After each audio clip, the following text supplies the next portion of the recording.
I've got Steve Jobs stories. I've got Jack Dorsey stories. I've got Ross Ulbricht stories. You name it, I got them. I feel like I can rule the world. I know I could be what I want to.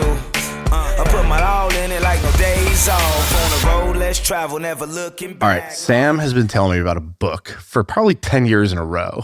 And I finally got around to reading it this year. And the book is American Kingpin. It's the story of the Silk Road, of Ross Ulbricht, who created it, grew it to great, prominence, ended up going to jail, what we thought was for life, and then he just got pardoned by Trump. And so Sam just reread the book. I read it this year. We both love this thing. It's a page turner. And the author, Nick Bilton, not only wrote that, but he wrote Hatching Twitter and a bunch of other stuff. Fascinating guy.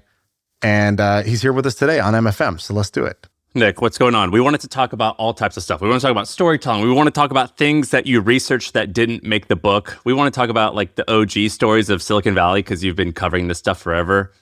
But you're like one of the 3 people who we've had on the pod that I'm like nervous to talk to. And I stayed up all night like reading everything about you. Don't be nervous. This is exciting. This is fun. It's going to be great. We're going to tell some crazy stories. I've got Steve Jobs stories. I've got Jack Dorsey stories. I've got Ross Ulbricht stories. You name it. I got them. Who of all those people have you become friends or admire any of them, or are you like strictly like a journalist who doesn't cross the barrier? Well, that's a great question. I feel like I should save that answer because I've got such great stories about all these people, about Bezos, everyone, where there are some that I have become friends with and then unfriends with, and some I'm still kind of friends with, but let's save that for when we get into the hatching Twitter, Elon Musk, Jack Dorsey territory of this pod. I was listening to an episode with David Perel. It was all on writing, and you talk about like what makes a great story. And this sounds like a backhanded compliment. I think that your writing's amazing, your storytelling is amazing. I think you just happened to pick the best story of all time with the Silk Road. Like it was like set up to win. Well, let me just tell you how I came to the story. So I was a reporter at the New York Times and in Silicon Valley covering tech. I was writing about Apple and Facebook and Twitter and I don't even know how to describe this moment in time. It was like 2008, 2009. It was, right after the bubble had popped, the second bubble. And it was once again, this no-fly zone, to be in Silicon Valley to do startups and whatnot. And I started covering these companies that were not, there was the idea of one of them being $1 trillion company was it was ridiculous. That would never happen. And I would spend time with Steve Jobs and Bezos and Zuck and Dorsey and all these guys. And I wrote the Twitter book, which we can talk about, and there's incredible backstories to that, of people trying to kill the project and so on and so forth. But I'd finished the Twitter book, and the Twitter book had done really, really well. And I was looking for a new book, and I couldn't. I love writing books. It's one of my favorite forms of writing to do. And I heard about this guy who had started the Silk Road, who'd been arrested at this little public library that was like 4 blocks from my house. And I knew the library, I knew this, and I knew the area, and I also knew the Silk Road. And so I wrote a piece for the New York Times about it. It's like a short piece. And then I was like, maybe there's a book in this. And as I started to dig further and further, it just felt undeniable. It was just an unbelievable story of this kid who, I say kid because he was very young at the time, but he grew up in Austin. He was incredibly smart, 1600s on his SATs, studied astrophysics, went off to one of the best schools, and then had this like libertarian idealism to him that is no different to like Travis Kalanick when he's building Uber and, all these other people in Silicon Valley. And he decides that drugs should be legal. And the government should not be able to tell you what you can and cannot put in your body. And the only reason that the drugs lead to these, to deaths and murder and so on and so forth is because the government has so much control over it. And so he takes the Onion browser, which is the secret browser that you can, where the dark web exists. And then he takes Bitcoin, which both kind of come along around the same time. And he creates this proof of concept, which is this website called the Silk Road. And then next thing you know, he's making millions and millions and millions of dollars a day as the biggest drug dealer on the internet. By the way, how good was the branding for that? The fact that he called himself the Dread Pirate Roberts, the Silk Road, the logo behind it, the branding was actually like it was pretty brilliant. No, the branding was great. I forget the name. There was a name that he had originally wanted to call it. It was like some terrible name. It was called like Hardcore Underground or something, it was something like, where it was like, this doesn't sound like a piece. Like I'm interested in that. But what's fascinating is, at the time he's living in Austin, he's got this girlfriend Julia, and they're kind of in this like toxic relationship, and he has this business, and it's a pretty like nice business where he goes around and he collects books that people want to get rid of and then sells them and mails them out. So when he moves into the drug trade and he goes to Bastrop State Park and he rents a cabin and he grows mushrooms so that he could sell drugs on there, to show that you can sell drugs on there. And then he starts mailing them out, like he's mailing the books out and then the drugs out, and it all kind of, it all comes together in this very, very unique way.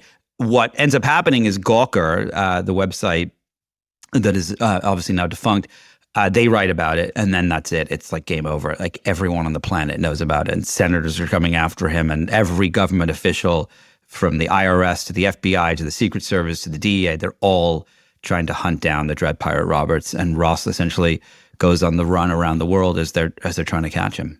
Yeah, it's one of the best things about the book is that it starts with like, I don't know how much of this is your conjecture versus you had his diary, I guess, and you knew some of his thoughts, but it's like, he knows he's smart. He wants to do something special. He's sort of bummed out that he hasn't done anything interesting or special with his life, and has sort of tried but hasn't really made it yet doing anything. And then you've got his girlfriend, and there's that part of it. They got the libertarian ideals, and then it leads to the thing escalates like crazy. Where I think I don't know if at its peak, but I think Silk Road was doing like, over $1 billion, like GMV through the marketplace. Yeah. And there's like, murder for hire plots going on. Like it escalates like the craziest crime movie would escalate.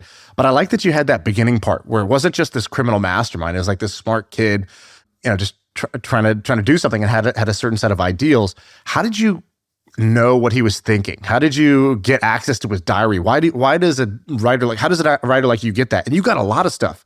You got like the footage of the library where he got arrested. You got like the chat logs from with the government. How did you get access to all this information? Well, I can't tell you exactly how I got a lot of it, because that's investigative reporting, and I obviously can't divulge where it came from. But the way I approach these stories is I want to know everything, literally everything. And so I have these researchers who work for me, and one of them actually used to do Oppo research for the Democratic Party, trying to find bad stuff on Republicans, and we literally just blanket approach it. And what's been really interesting, I have a new project which I can't talk about, but I can tell you a little bit about how I've been reporting it.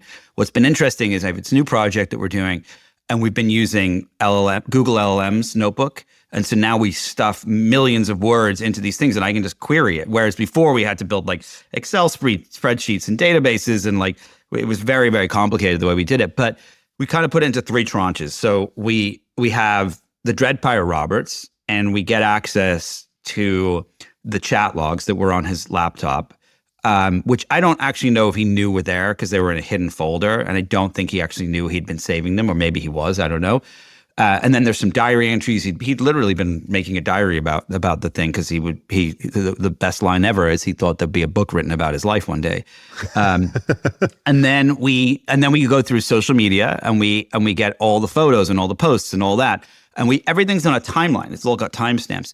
And then lastly, it's the interviews with everyone. And as far as like, we reach out, you get yearbooks, and you go and you find out everyone he went to elementary school with, and middle school and high school, and you interview everyone. You find the neighbors, the kid that lived across the street, which coffee shop he went to. You go to the coffee, and then the thing I do, which is a little psychotic, but I do it anyway, is I want to be able to describe I want you to feel like it's a novel in some respects, but it's all real, like nothing's made up.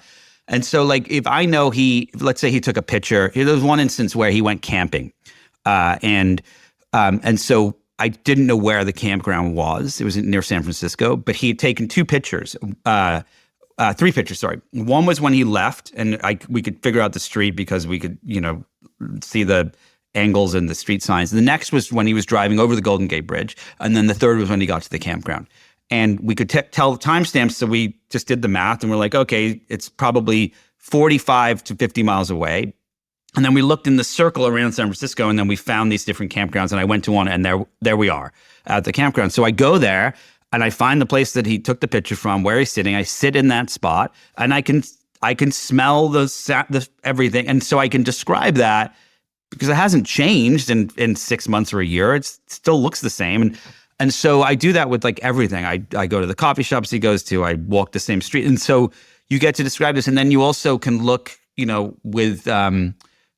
with different apps where you can see the way the sun comes on certain days, and you can describe what the shadows look like. And you just can describe everything. Sam, isn't this wild? Like, it's wild in two ways. One, it's the same sort of obsession of why Jobs is like, I'm going to design, we need to finish the inside of the casing of the computer. And they're like, Steve, nobody's going to see this. And he's like, I've seen it. I know it's there. That's why we have to finish the inside case. So this is a weird kind of product obsession, which I respect. But then there's also like, dude, nobody would know. Nobody would ever know, and it might not ever matter. Why does it matter to you to do that? Well, and it's also weird that, Nick, you've written, like, Hatching Twitter wasn't the most favorable towards, like, Jack Dorsey and some of these guys. You guys all have the same flavor of crazy, though. You know what I mean? Like, that's what Shaan's describing is, like, what the greats have. Look, I totally agree. Look, I mean, it's fun for me. I think it's, like, I love the challenge. But it's what's interesting, you bring up Jobs, like, I spent quite a lot of time talking to him when he was alive, and he was incredibly obsessive, and of course, one of the things that he always said that he said it publicly too, but like, you should never know that the technology exists and how it happens and so on and so forth. And I'm fine coming on a podcast and talking about how I did it, but when you're reading, I'm not going to tell you. Like, there's nothing that drives me more insane where it's like, according to a transcript that I found, it's like, who gives a shit? Like, just tell me the story. And like, and I think that one of the beauties of great products is when you don't know how it works, and I think one of the it just works, and it's magical, and it's all those words that they use in the ads and everything. And I think the same is true for storytelling. Like, a lot of the greatest novels, I'm a voracious reader. I read a ton of novels, and there are a lot of the greatest novels. The amount of research that people like Gabriela Garcia Marquez put into 100 Years of Solitude and like into Chef's. It's like when you read these, they're not telling you all this. They're just telling you a story. And why would I saw that I think you said in another podcast you spent like 3 or 4 weeks with Julia, Ross's ex-girlfriend, when he was starting it. And and I didn't know that you had spent time with him when I was spent time with her, because I was like, why on earth would she ever talk to Nick? Like, if I'm her, I'd probably just kind of shut up. But you knew stories, like you knew like when they had sex, or like the comments that they made to each other. I'm like, how on earth does he know this? And then I find out that I heard you spent time with her, like getting info. Why on earth would some of these sources talk to you? Why not? Why wouldn't they just say, I don't need that in my life. Get out of here. I think one of the things I've learned as a reporter for 2 decades is that people want to talk for different reasons.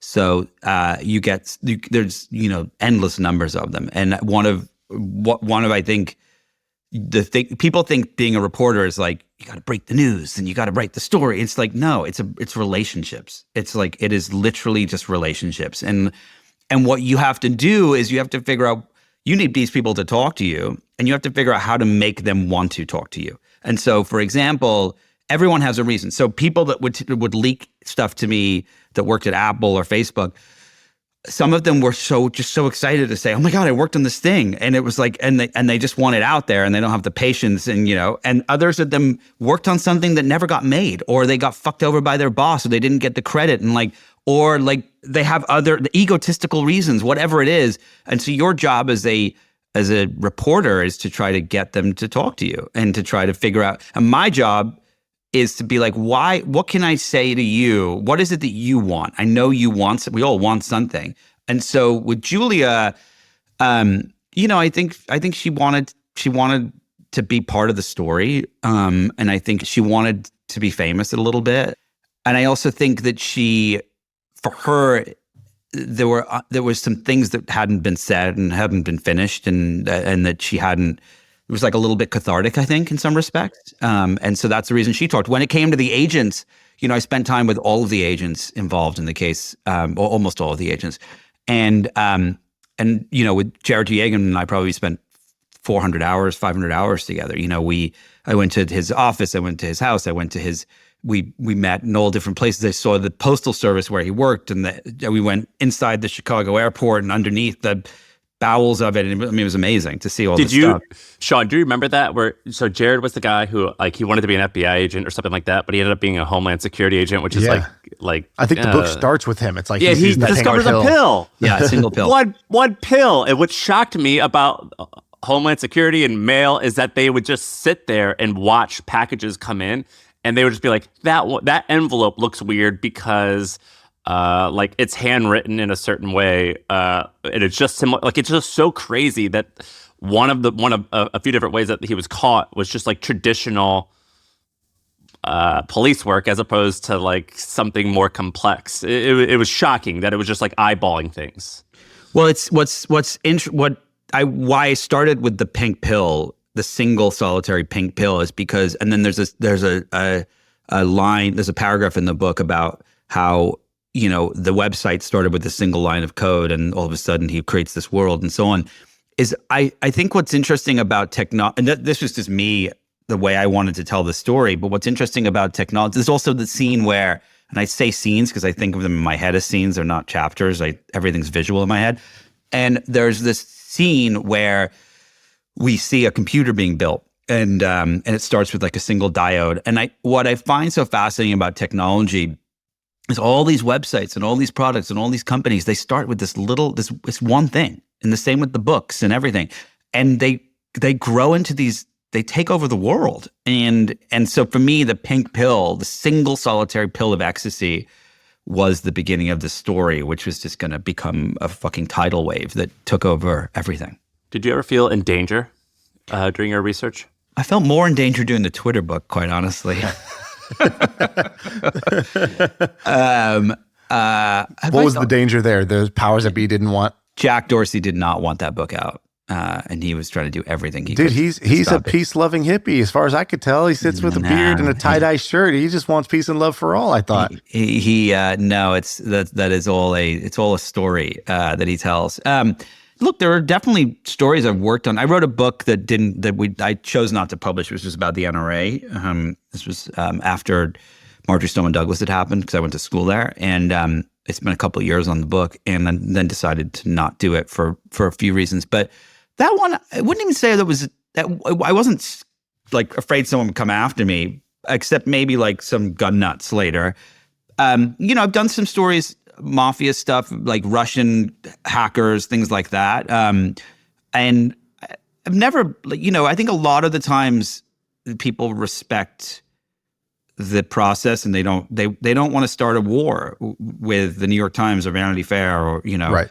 I think it's different if you're like covering Mexican cartels in Mexico. That's a whole different thing. Or if you're trying to be a reporter in Russia or something like that, that's where you really do have to start to worry. But in Silicon Valley, it's a bunch of nerds that talk a big game, and that's it. I do have one story, but it's from the Twitter book. So when I won't mention names here, but when I wrote the Twitter book, and there's a moment in the book where someone gets fired, and I got a call from a friend who's a journalist at Bloomberg, and they said, "Hey, there's a bunch of people, these like crisis PR people, that are trying to they're calling all the journalists. They just called me, and they're trying to say that your book is all fabricated and it's not true, and especially this moment, it's all made up." And I just wanted to let you know. And I just called this woman directly, and I was like, "Hey, heard you're calling everyone and saying," and she's like, "I didn't say that." And I said, "Look, I have the tapes of the interviews and of that moment." And I was like, "I will happily post it on Twitter." I said, "You just keep calling people, and I'll put it on Twitter." And that was the end of it. So, so there are these moments where you get these crisis comms people that come after you, but well, whatever. When you do as much research as you do, you end up getting to know the subject in some ways better than themselves. It's like these business, CEOs will pay for these expensive 360 reviews where somebody goes and talks to their wife and their coworkers and their interns, and they come back with this feedback, and it's supposed to be this eye-opening thing about them. This person can find out more about them and show them a mirror that they haven't really seen before. In that case, they want it. But, when you're researching Jack Dorsey and you say something like, that's all a story, who's the real Jack Dorsey? Well, I think just one thing about what you just said is, I know somebody asked me once, how do you know when your book is done? When you're ready to because what happens is you research for a long time. You don't write a word until you're ready, until you've done all the research and you have everything. And I have in my office, I have these boards and I create these cards that you can, where they're just all the scenes in different colors and everything, and put them up on a wall. And I know when I'm ready to write, when I start telling the people I'm writing about things they don't know about themselves. And that's the moment I'm like, okay, I got it. And so that happened with the Twitter book. I remember sitting with all the founders, and there was a moment where I told Evan Williams something that had happened behind his back that I thought he knew about, and he had no idea. And I was like, oh, okay, well, there you go. I'm ready. And, as far as Jack specifically goes, the best quote I ever got about Jack Dorsey, and I've written a lot about him, was from one of the board members years ago who said the best product Jack Dorsey ever made was Jack Dorsey. Because that's what it is. It's everything is a story, right? Every single solitary thing we do every single day is us telling a story. The outfit you chose to wear today is a story about yourself. Me telling a story about the book is me. It's all we're doing all day long, and we're telling these stories, and we choose which story we want to tell certain people based on how they want us to perceive us. And I think that people like Jack and Jobs and Bezos, all of these guys, and Zuck, that's one of the things they're great at is telling a good story. And I think, I personally believe that your story for a company is more important than anything. I don't care if you have the greatest product in the world. If you can't tell a story about it, well, what's the point? What's the example that drives that home? YouTube is a perfect example. YouTube was not the first video platform.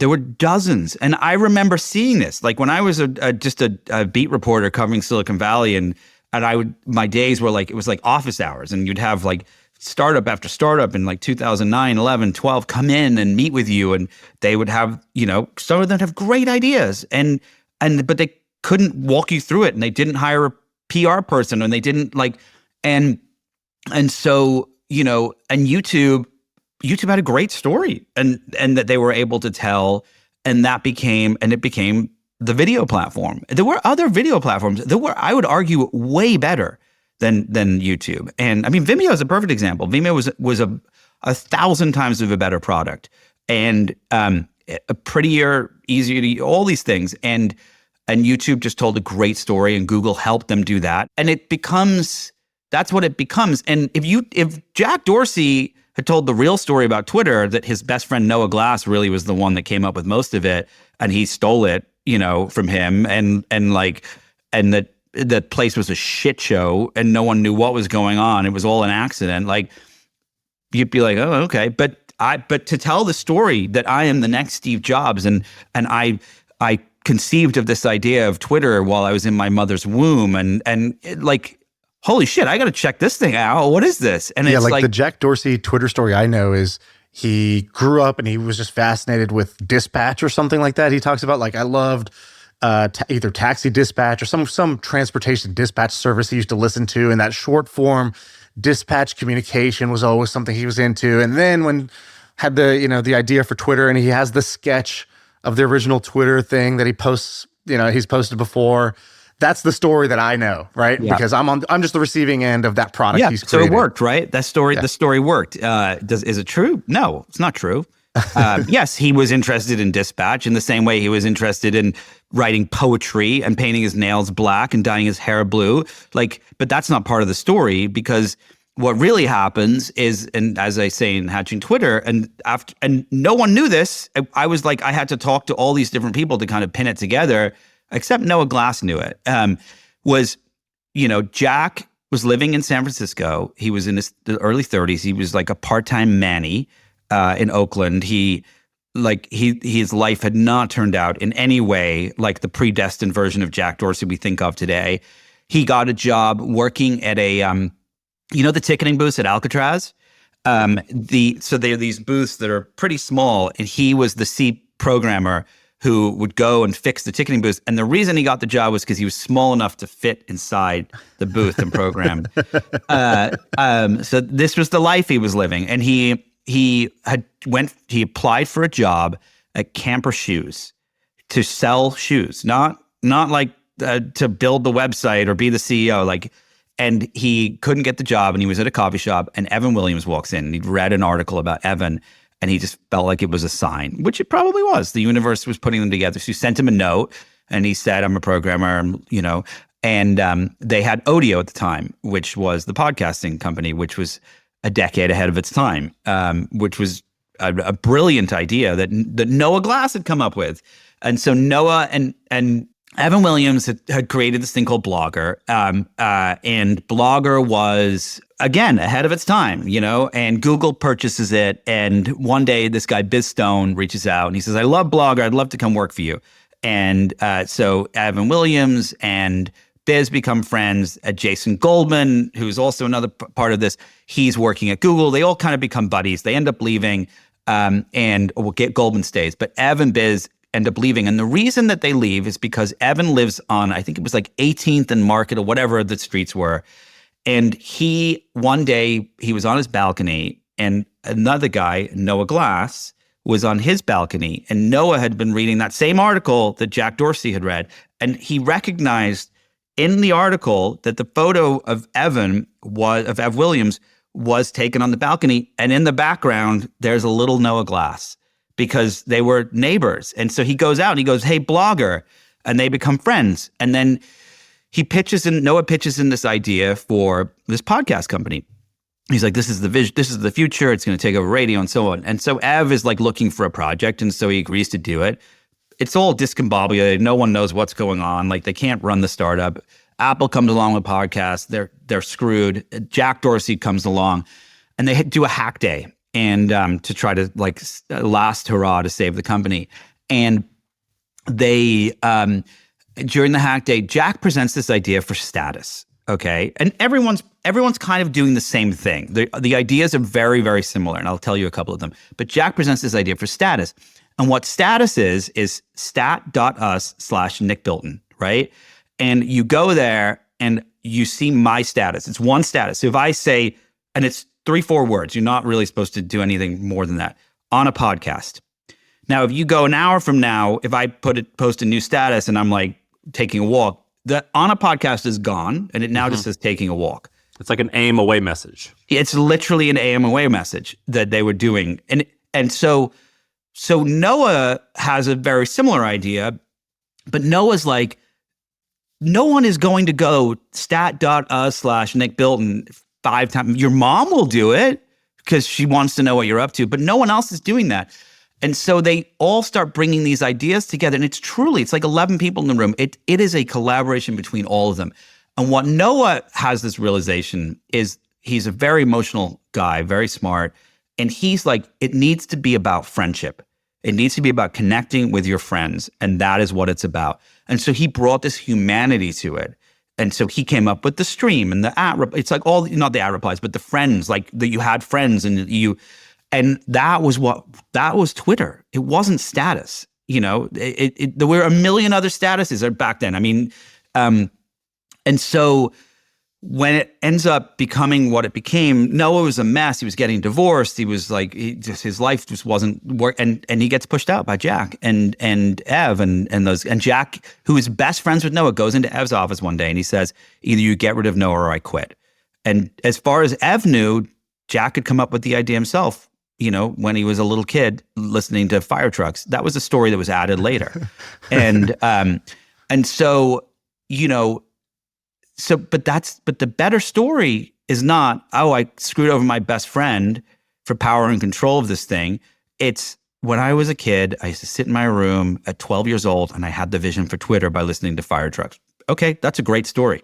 And so, you seem like you don't like Jack Dorsey. Is it you don't like him, or you just feel like that's a wrong that needs to be righted, that story? Yes, you want to correct the record? That is, I don't like people who fuck other people over, especially their friends.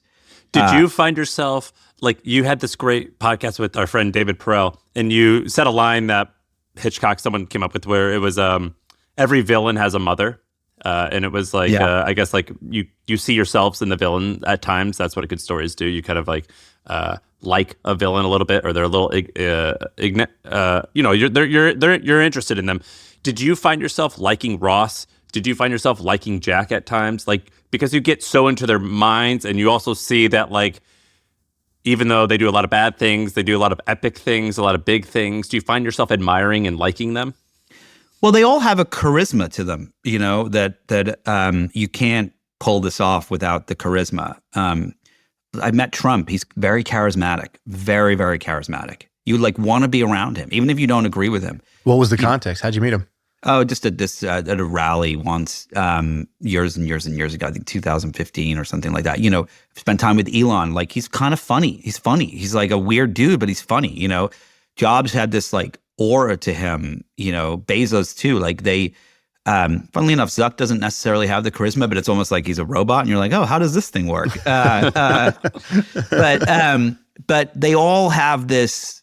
There's something to them that is enticing, and Jack's funny. He's a funny, nice guy. Like, when you're hanging out with him, he like it's like you're like, oh, he's fun. I like hanging out with this guy, and I never met Ross. I covered him in the trial, so I saw him many, many times, but never spoke to him. But they have this charisma to them that I think makes them great in some respect, and it's not something that you can learn. It's just something that you either have or you don't have, and so you cannot help but like them for that. But I think for me, I don't understand. Here's the part with Jack, and then we should move on from it, because I could talk all day about this. But Jack is worth $12 billion, give or take. Noah Glass is worth about $0. Okay, he never got anything. Ev gave him something, and he had to live off that and whatnot. If you're worth $12 billion, give the guy $10 million. You wouldn't even notice. It would literally be like losing a penny between your couch cushions. And like that, to me, even if you believe that you are the creator, even if you believe that you really came up with this on your own, because he may believe that today, I just don't understand like why the kid that you were the guy you were best friends with, who without question helped you with this product, like, go take care of him. And it never happened. And for me, Glass, I agree with you. But also, Noah Glass now has a thing too, right? Doesn't he have Olo or? No, that's a different Noah Glass. No shit. They're not the same guy? Not the same guy. So no. Everyone thinks that. I thought they were I thought it was like his second guy. coming. No, he has a family, and he married this French woman, and they have 2 kids, and I think not only Twitter got stolen from him, his own name got stolen. His namespace on Google got stolen from him too. He gets no credit. Mess him up. I did not know that. I thought it was like, oh, he's getting it back. No. Oh man, that ruined the story for me. Can you tell us some other stories of that have stood out to you? Things you still remember, either experiences, whatever. You said like, I got job stories, I have Zuck stories, I have Elon stories. Let's do Jobs is the best one. I think I'll do the job story. So when I was a reporter at the Times, I didn't really know what I was doing. Like, no one knows what you're doing when you start out in these jobs. You pretend you do, but you don't. And I don't even think, I think the 10,000 hours is nonsense. I think it's about 30,000, right? To really understand what you're doing properly. But I was at the Times, and what had happened was I'd come into the Times by complete accident. Let me just start with that story, because it's actually a very funny story. So my dream job was, I wanted to be a war photographer. And I'd read all these war photography books, and I saved up and bought like a fancy camera, and I would like do practice war photography with my friends, where they would like run through the streets with, and I would take pictures. And so I put together this portfolio, and I was a graphic designer. And I'd done toy package design for a while, and I'd like designed the first Britney Spears doll and stuff like that. And so I was like, oh, I can use the designer job to get to the Times as a designer, and then I can become a war photographer.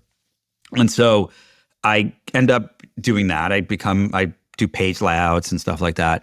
And when you do the way these meetings work is these newspapers, you have a morning meeting where all the editors and reporters go in one big room, and each section, the business section, the culture section, the front page, and so on, they pitch their stories. The editor decides which is going to go where on the front page, and off you go. But I would always speak up because I didn't know you weren't supposed to. And so I'd be like, well, what about this? And what about that? And I like that. And what if you did this? And I just became like friendly with a lot of the editors. And one day I sit down with the photo editor and I show her my photos. And she looks through them. Her name was Michelle McNally. And she like slowly goes through one by one. And she closes the book. And she's like, you're a good photographer. And she's like, I think you'd be a good war photographer, but I'm not going to hire you to do it. And I was like, why not? And she goes, because you're too normal.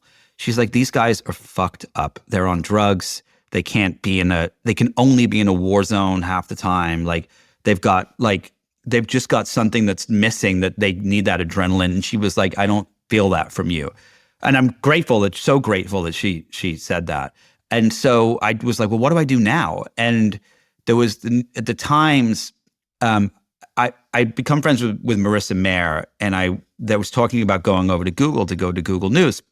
And I mentioned this to the editor-in-chief of the business section. And he said, oh, God, I wish we could keep someone like you to be like a reporter, because everyone wants to write for the print section. No one wants to write for the web. And the words just came out of my mouth. I never wanted to be a writer. It had never been anything on my list of things I wanted to do. And I said, well, I would do it. And he was like, oh, well, why don't we try it? And then I was like, oh, shit, what have I done? And so the first day I'm on the job at the New York Times, and I'm in this massive newsroom with all these insane people that, back then you were just like enamored by, these bylines that you were just like, holy shit. And my editor comes over, and funnily enough, Twitter had gone down. And he said, Twitter's gone down. Can you write a blog post about it? Call the company and everything. And I was like, yeah, no problem. And so I looked at my computer and I Googled, how do you write a blog post? So that was my first. And then I realized, like, oh my God, what have I done? I've found myself in this job that I just don't know what to do. And so I spent weeks just reading every byline of the greatest reporters. And I was like, okay, this is how they write the intro. This is how they do the quotes. This is how they do the nut graph. And I just figured it out. And I made mistakes, but like that was my foray into it. So one day, about, I don't know, 6 months, a year into me being a tech blogger for the Times, I reach out to Apple, as you call and you say, hey, I'm doing the story on this. Do you have a comment? And the PR woman that answers, she says, Steve's going to call you. And at the time, there was a guy called Steve Dowling, who was like a very senior comms person. And I was like, oh, cool, Steve Dowling? And she goes, no, Jobs. And I was like, what? And I was like, is that normal? Does that happen? And she goes, sometimes he's going to call you, wants to talk to you. And I'd been writing a lot of Apple stuff. And so he never called. And that night I went out for dinner with my girlfriend at the time. And we went for sushi, and I had like a few sakis. And then all of a sudden I get a phone call from this number in San Jose, and I answer it, and it's Jobs. And I was like a little tipsy.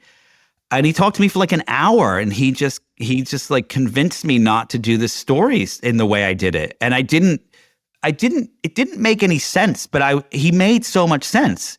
And he was like, oh, well, you got this wrong and that. And then if you look at this, you can, and then the next day, so I wrote the piece, and then a couple of days go by. You know when like you've seen a movie and then all of a sudden you process the movie and then it's like, oh, that makes sense. I played this conversation back in my head and I was like, holy shit, he convinced me not to do the story that was the right story. He got you. He got me. And so John Markoff, who is a veteran reporter, I told him, and he just says, it's the reality distortion field. And I was like, what's that? And he goes, Jobs invented it. And every time I would talk to him from time to time, and every time it was the same thing. It was like this, he had this ability to make you believe that what you were doing was not the right story and that this was the way to do it. It was a really fascinating thing to see. How does the reality distortion, because I've heard that so many times, the reality distortion field, never been in it. You've been in it. What is he actually doing, in your opinion? You're a smart guy. You're a storyteller. You're a persuasive guy. You've been around other charismatic people. Is it just his aura? Is it his gravitas? Is he really good at reframing things? Is it intimidation? What is he actually doing? And it's one of those things where you hear about and you're like, that won't happen to me. No, exactly. It's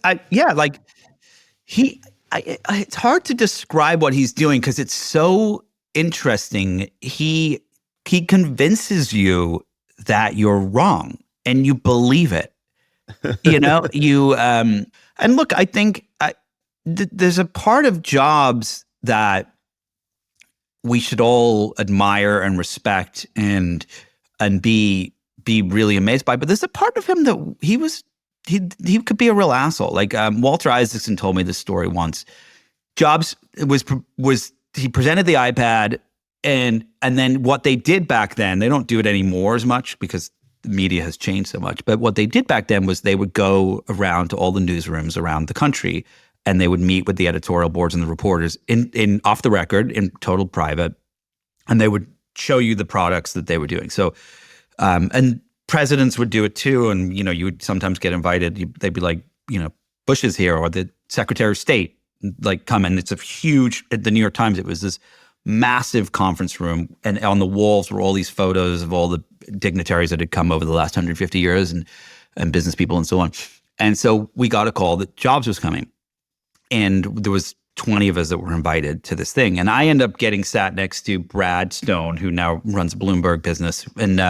And Jobs was right next to him. And Brad was the Apple reporter at the time, and I was the tech blogger. And there was this moment where he brings an iPad prototype and, we're playing with them and everything. And I was prodding it too hard. And he was like, stop it. You're hitting it too hard, Nick. And I was like, okay. But then he says, this is another reality distortion field. This actually will make more sense. He says, we're doing questions and answers and everything. And then I said to him, Steve, I saw you a couple of years ago at Cupertino, and you were sitting there was 3 stools on stage, and you were on one of the stools, and you had just presented the Apple television box. And I said, you said that you see Apple as having these 3 businesses, right? There's the Mac and there's the iPod, because that's what it was back then, and whatever. And I said, and then you said Apple TV will be the 4th leg. So the stool will become a chair, something like that. And I remembered it verbatim back then. And he goes, I never said that. And I was like, no, you said that. I'm pretty sure you said that. And he goes, I never said that. He goes, I've never said that about Apple. Apple Television's an experiment for us. We're just playing with it. It's like, because it wasn't doing very well at the time. And that was my question. It was like, it's not doing very well. Like, did you say that incorrectly? And I was like, and I'm sitting there with all the editors and and the big macas at the New York Times. And I'm like, and I'm just like this young reporter. And I'm like, no, you definitely said that. And he goes, Nick, I never said that. And I was like, okay. And then I just like shut up. And then afterwards, John Markov was there again too.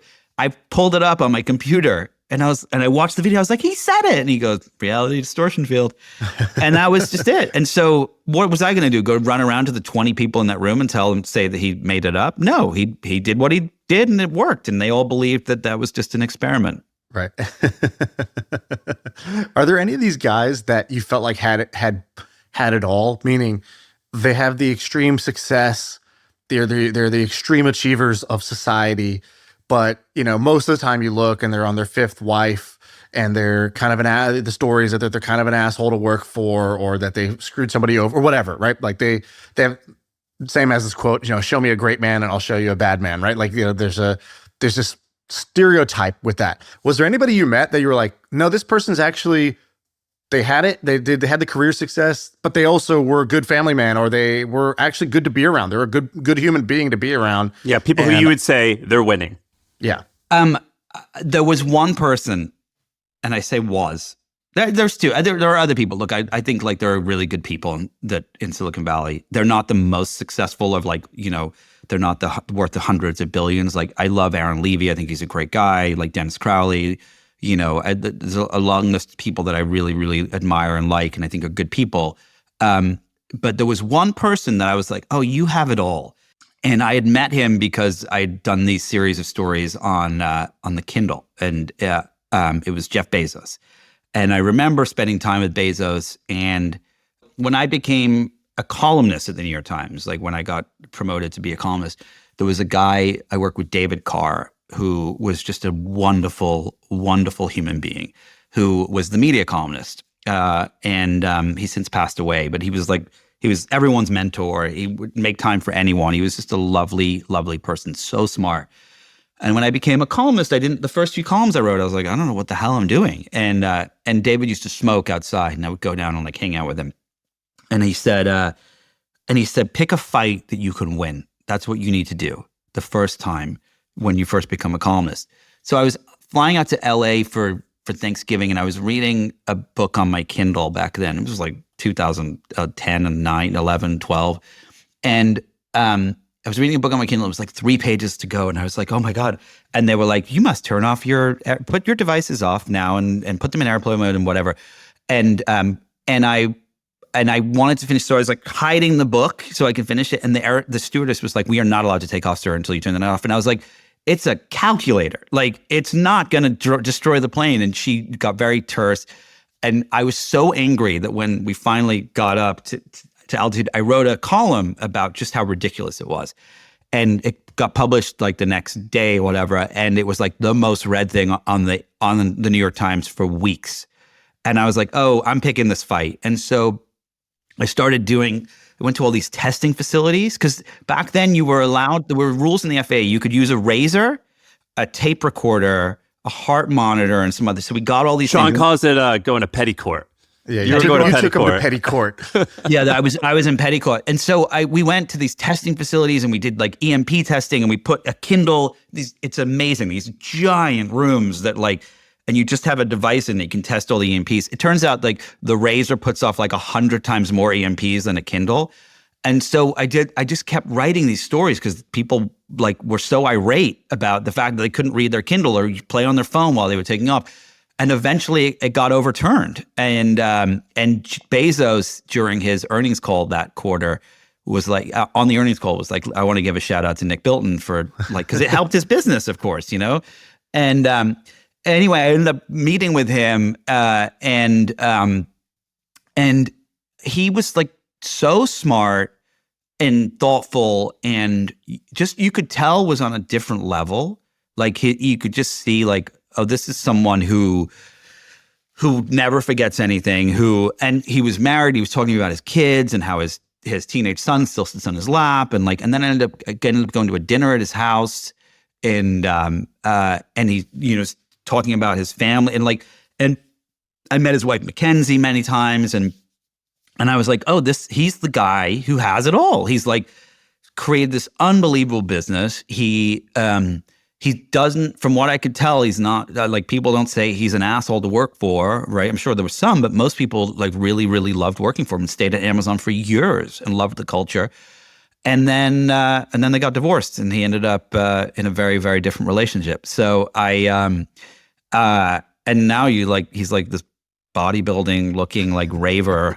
I think he had it all, but for whatever reason, he had like this midlife crisis that made him throw it all away. I don't know. So that was the one person that had it all. I want to talk about one more thing. Do you want me to tell that Walter Isaacson story? Oh, yeah. Go ahead. Yeah, come back to that. So Walter told me the story of after the iPad, where he had met Jobs in the Four Seasons, I think it was, which is connected to the Moscone Center, and they had met for breakfast. I don't know if it was before or after the iPad. And Jobs had ordered a fresh squeezed orange juice, and the waitress brings it out, and it's not fresh squeezed. It's got like pulp in it. And he calls her back over, and he says, I asked for a fresh squeezed orange juice. And she brings another one out, again, that's got pulp in it. And he just becomes more and more angry and about this orange juice. And at one point, it sends, and she's almost in tears, this poor waitress. And at one point, Walter says, like, Steve, what are you doing? Like, it's just an orange juice. Like, she clearly doesn't, they clearly don't have like non-pulp orange juice because it's fresh squeezed, whatever. And he says, if she's chosen to be a waitress for her living, then she should be the best waitress she can be. And it's my job to push her to do that. And it's like, no, you don't know her backstory. You don't know like where her life has gone and why and things like that. And I think that like so for all the brilliance, there was a lack of compassion. And look, I think the reality is like, none of us are perfect. We're all good. Yeah. Well, and do you bad think and you bad have and that? good. You're one of the best there is. Do you lack that I mean, like, are you accused of being an asshole? Yeah, I fucking love when people call me an asshole. Like, I just like, I just don't give a shit. But like, what I pride myself on is I pride myself on being very, very easy to work with. Like, if we're doing a creative, if we're writing a movie together and I'm working with the producers, or if we're doing a documentary, like, I am there to make this the best possible. And I will never, ever, ever be an asshole. And you could never find anyone that would say I would, because I understand that what we're doing is really hard and we're all doing our best. And like, it's the pursuit of creating great creativity. However, I've picked fights with people as a writer and a journalist and gone after people that makes me into a fucking asshole, quite honestly. You know, like I had a thing when Dave Morin was doing, you know, all of his products and startups, like I went after him and then later I actually apologized to him because I felt like I was too much of an asshole, and we had like a heart-to-heart about it. And like, and I do think like there's a great line that Bill Keller, he was the editor-in-chief of the New York Times for many years, used to say, I don't believe people should be able to write about other people until they have been written about themselves. And I learned that when people started writing stories about me, and it was like, oof, that feels awful. Like, that sucks.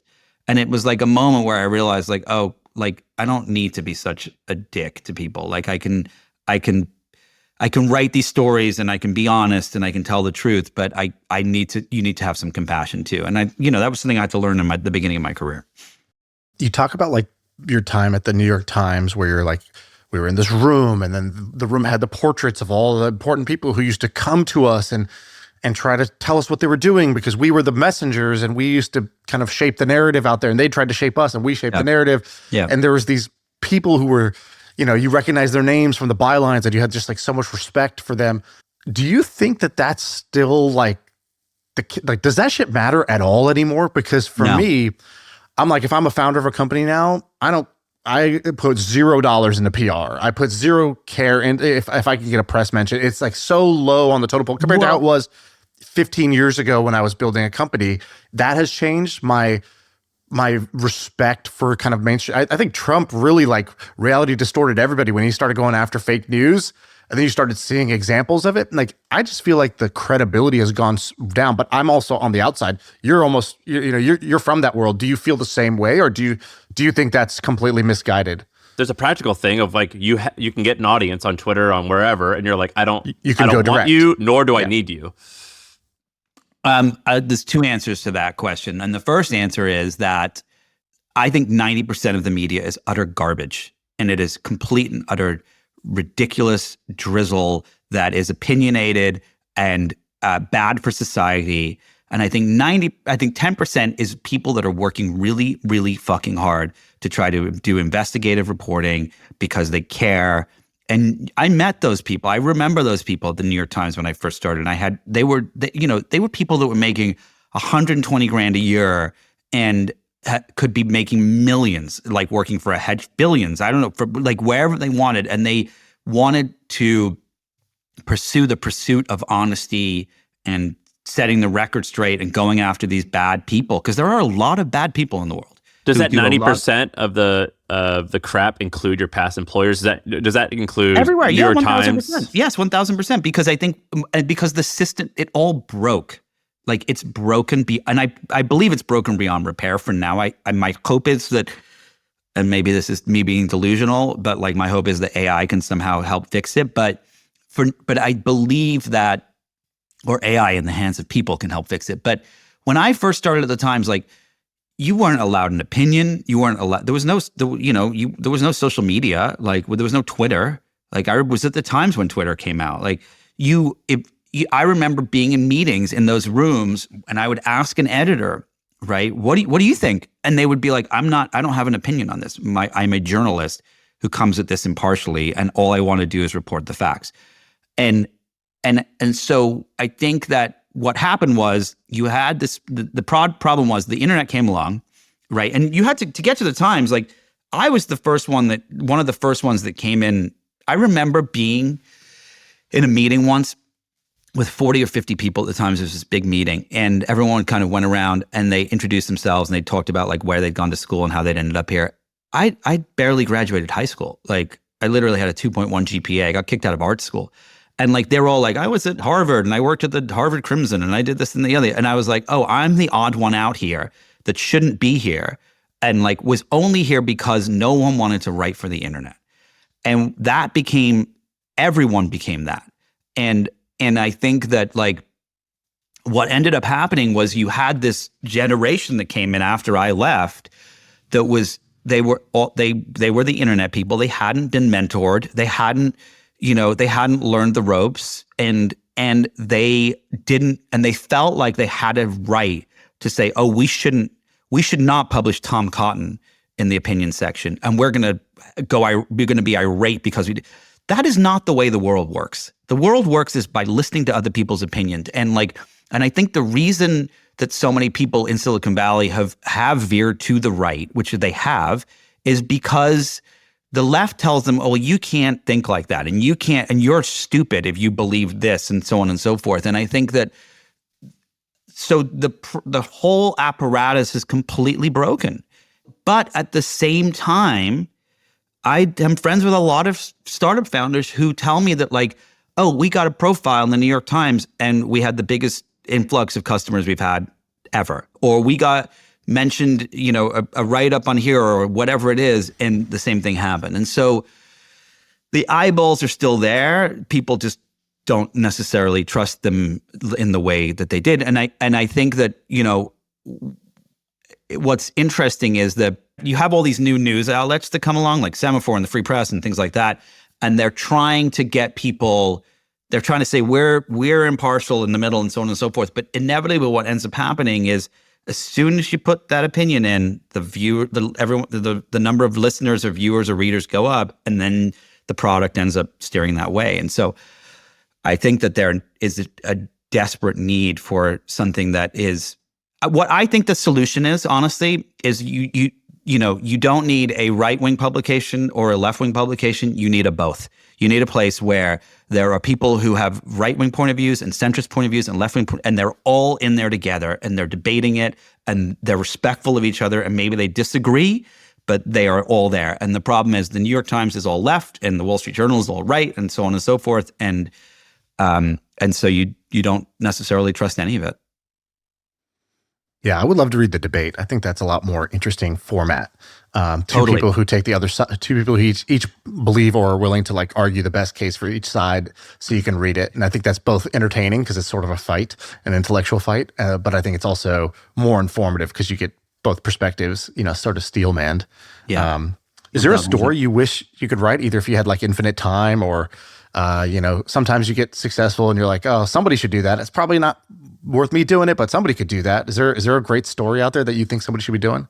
I don't know. My dream is I love thinking about stories from all different perspectives, like how, when is a story a documentary? When is a story a book? When is it a magazine? When is it a tweet? When is it a movie or a 9-part series on Netflix? Or, I write all forms of writing, and I'm fascinated by, there's these different things that are fascinating. Is like, a documentary is the people from the past talking about they're in the present talking about the past, right? A TV series is the story unraveling as you're watching it unravel.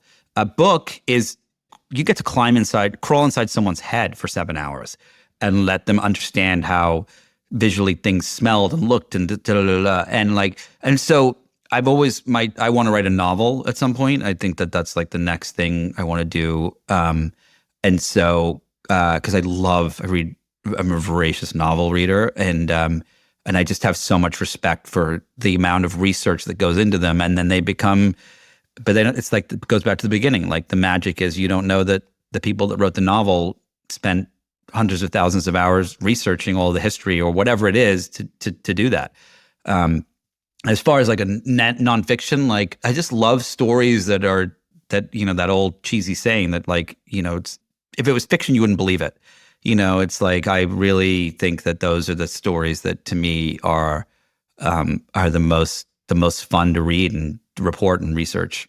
You have all these different seasons of life. You said in evolutions, you said you want to be a war photographer, and then you accidentally became a columnist, and then you became an author. And even though you've disliked some of the guys you cover, it sounds like there is a lot of admiration still for a bunch of others as well. Have you ever thought about like going into the business world since you've been able to see it so closely? I almost did this year, actually. There was a project that I was going to go do, which was a startup in the storytelling space. Can you say what it is?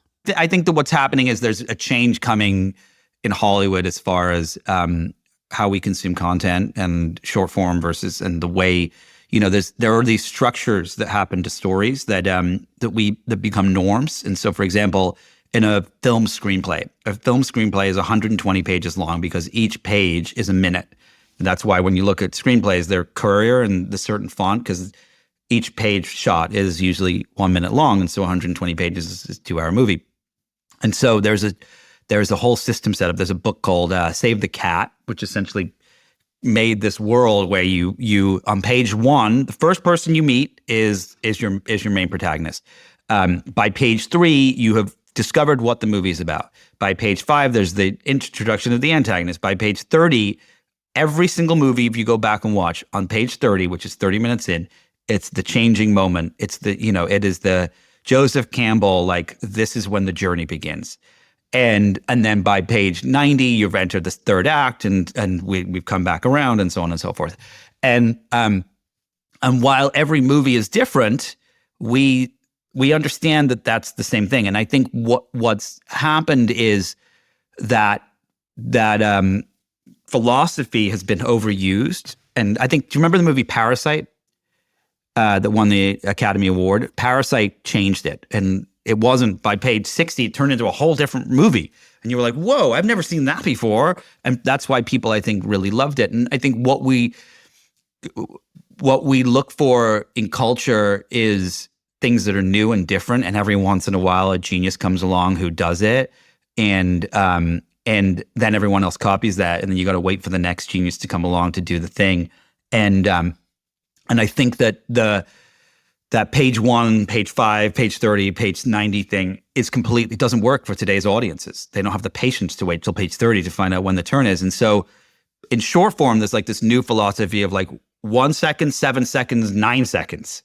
And I think that but then they don't know how to tell stories. And I think that there's a world where, we were exploring this idea of like thinking about the new approaches of how to tell long form stories and short form bites and things like that. And but at the end of the day, like, the reason I didn't end up doing it is because I just love telling stories, and I don't necessarily want to be like a manager meeting with VCs and boards and getting kicked out by Jack Dorsey. How many copies?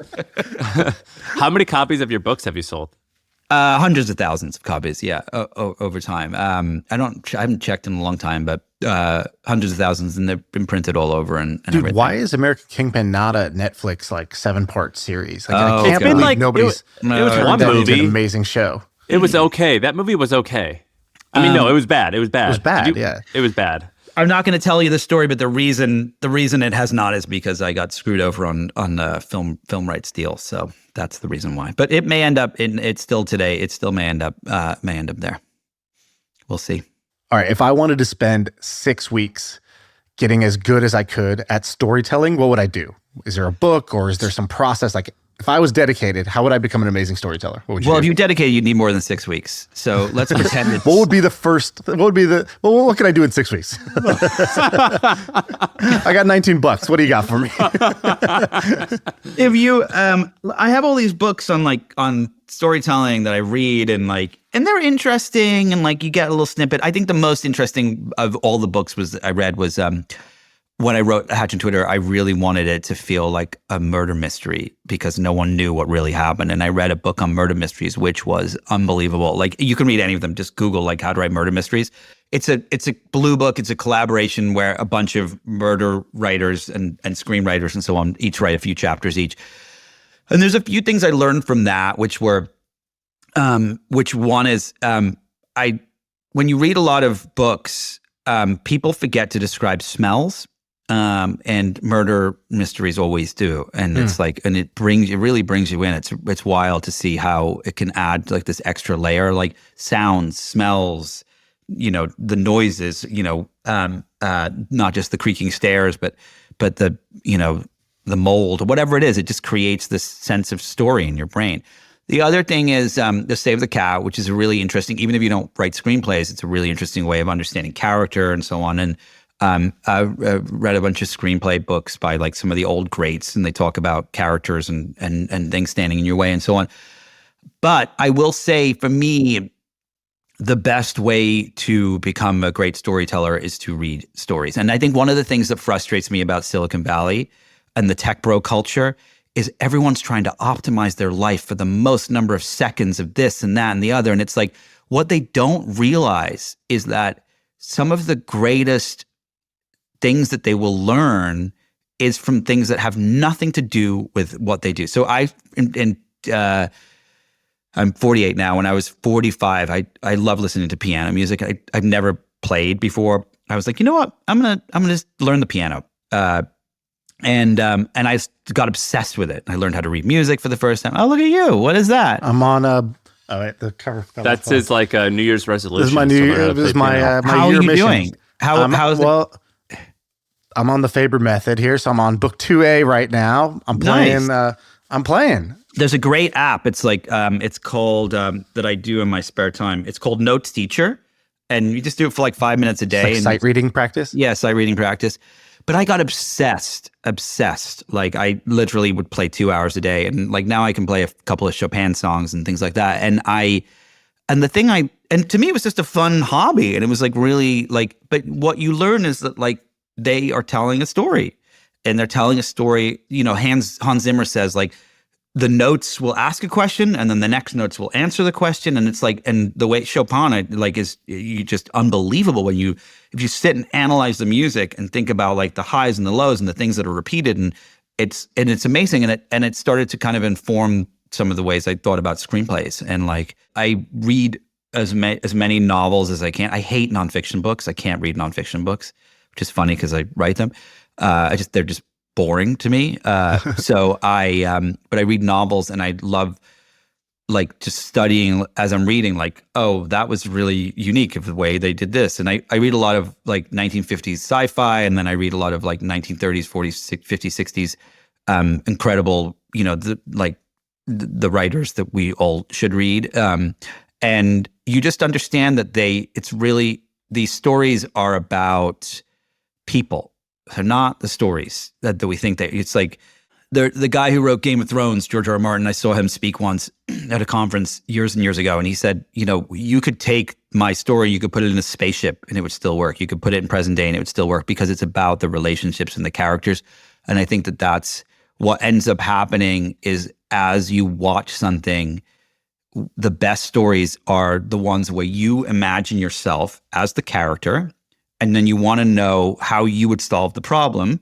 If I'm James Bond, how would I get out of this as the drill is about to, sever my heart or whatever?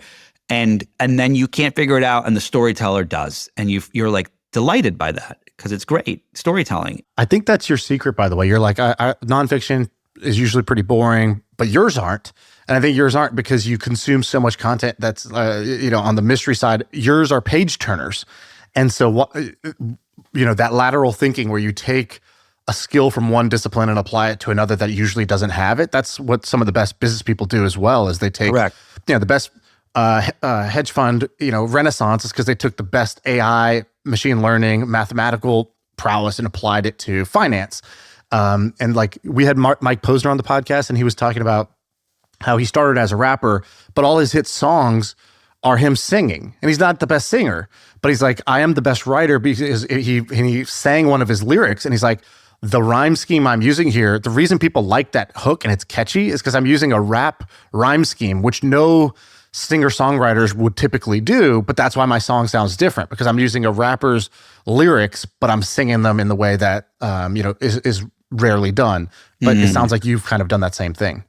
No, I think it's totally true. And look, I think Jobs Jobs did this thing where he, computers back then were these nerdy like circuit boards. And he was like, oh, I'm going to marry graphic design with technology. And so for me, like I want to marry the style of a novel with a narrative nonfiction story. And there's great writers who've done that in the past that I such admiration for. Whenever I get done reading your books, like when I get done each time after I've read American Kingpin, I'm like pretty bummed. I'm like, I was so like in love with like reading this, and I was looking forward to finish, or I was looking forward to like I would sneak off to like find the page and see if I can just like read a few chapters.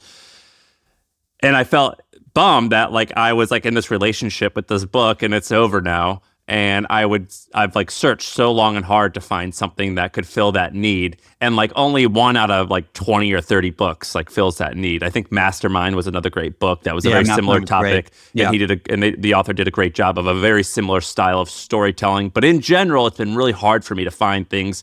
I read a lot of novels, but I like sometimes when I read a novel, I'm like, I fall in love with this character, and then I find out that I have to remind myself the character is not real, and I get kind of like bummed about it, And so, who do you view as a peer or someone you look up to, where they do your style of nonfiction storytelling? Oh, well, just real quick on the novel, like, yes, they're not real, but they are based on reality. Like every novelist pulls from the people around them to create the characters that you're reading. So, it's like if you go do research into like whatever your favorite book is, your favorite novel, like, and you look at how they did it, if they talk about it, they're like, oh, well, this, when I was a kid, my grandfather used to tell me the stories about da da da da, or like there was a neighbor across the street. So I think it is real, and it's still people. As far as people I admire and I look up to, I like I said before, I don't really read a lot of narrative nonfiction. A lot of nonfiction. I don't think there's that I have such admiration for people's reporting and even their writing, but it's just I need a story. I can't have so that's what I'm describing. I want more like story driven nonfiction. I need a story. This is the shit, man. I just love learning about this stuff. Well, you had one last question, Sam, and I interrupted you. Or did you answer it? It was about Shaan, did you see the documentary on Netflix about what was it called? It was with Ilya. Was it Bitfinex? What was that called? It was the couple, Bitcoin Bonnie and Clyde. I did a documentary on them for Netflix with Chris Smith, who did Tiger King. That was about this couple that had stolen they stole $72 million in crypto, and then were trying to launder it. And they were the only two people on the entire internet who wanted the price of Bitcoin to go down. And they had, every time they were trying to launder it, it would double and double and double and double and double, and to the point that it was at one point at its peak was worth $8.4 billion. And she was this like wacky cringe rapper, and he was like a part-time magician investor. And like, it's one of those stories that if it were fiction, you'd be like, this is stupid. This would never happen. The guy, Ilya, spoke at the very first HustleCon, which is kind of funny. Oh. And then the woman, Heather. You're the new Forbes 30 under 30, dude. You spot listen. The woman, Heather, she was like a copywriter or something, but she wasn't any good. And she like DM'd me asking to talk at one of our things or to like do freelance work or something like that. And then she was kind of a sex freak. I had a bunch of friends that like fooled around with her, and they were like, this woman's wild, man. You should stay away. like those types of stories. And I was like joking with Nick. I was like, whoever I guess we interact with, just like, maybe 10% of them are going to end up becoming like amazing criminals because for some reason we've been around a bunch of these people like right as or right before they were committing some huge crime. But that was also a good story. Yeah, that was a great story. That was such a wild story that they went on. They went to Ukraine and like had like fake passports, and I mean it was just it's nuts. Is making a Netflix documentary, is there good money in that, or you do it just because it's sick and it's like as art and I'm doing this for art? How does that work? There's not. Look, being a writer, I think it's good money. Like if you can pull it off. There's somebody sent me an article a while ago that you're more likely to become a billionaire than to become a successful writer. And it's like, I think the way in the olden days, at Vanity Fair, for example, or the New Yorker, they had these contracts for these writers. They would get paid hundreds of thousands of dollars a year, and they would write 4 stories a year. And then they had the house upstate and the brownstone in Brooklyn. And like, it was a different time. And now, everything's been diluted. Media has been completely diluted, where we have podcasts and blogs and newsletters and mainstream media and all this stuff. And so the advertising dollars and the revenue dollars, it's not like they've gone up. It's just they've been more evenly distributed. And so for me, I just want to tell stories, and I just don't give a shit in what format it is. And so it's really fun to be able to write screenplays, to write books, to write magazine features, to make documentaries, and then it all just kind of adds up from there. I could talk with you for hours, man. Thank you for doing this. Thank you so much for having me. This has been really fun. We appreciate you. All right, that's it. That's the pod. That's the pod. I feel like I can rule the world. I know I could be what I want to. I put my all in it like no days off. On the road, let's travel, never looking back.